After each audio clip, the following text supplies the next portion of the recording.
अब जैसे ये इसी यजुर्वेद का अब 36वां अध्याय है, ये देखो, ये 37 अध्याय यानी 36, और इसका ये प्रथम मंत्र है, ये रहा।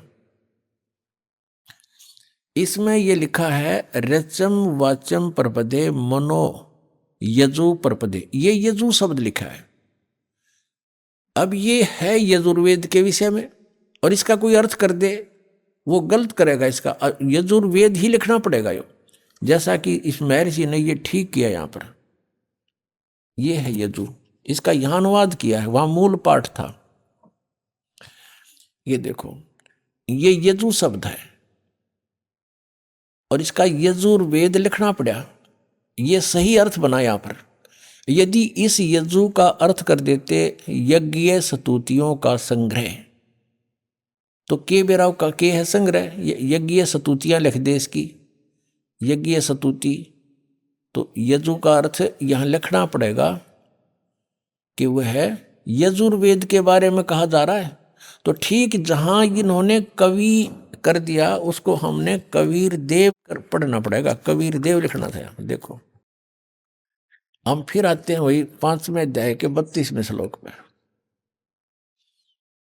ये 32वां श्लोक यजुर्वेद का।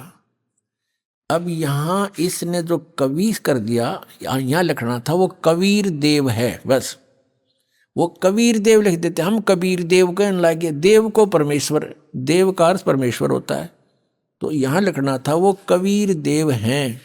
और देखो यहां लिखा है रतधामासी सवर ज्योति, रतधामा इन्होंने खुद लिखा है, रतधामा माने सतधाम युक्त।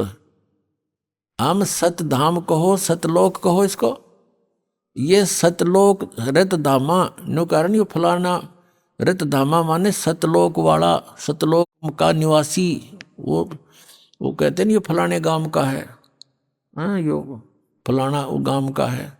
तो ये ऐसे है कि वो रतधामा वो सतलोक में रहता है। और सवर ज्योति देखिए अड़ंगा कर रखे अनुवाद का, अंतरिक्ष को प्रकाश करने वाला सवर ज्योति, स्वयं प्रकाशित, वो स्वयं प्रकाशित है, परमात्मा है, वो सतलोक में रहता है। कबीर उसका नाम है और वो ही अंगारी है, पापों का शत्रु है, बंधनों का शत्रु है, यानी बंदी छोड़ है वो कबीर अंगारी असी। ये कबीर, हम इसको कबीर बोलते हैं कबीर। हम लखन भी कबीर लागे, पड्डी की मात्रा भी लिख दें। अब परमात्मा ने कहा वेद मेरा भेद है, मैं वेदन में नाही, और जौन वेद से मैं मिलूं वो वेद जानते नहीं।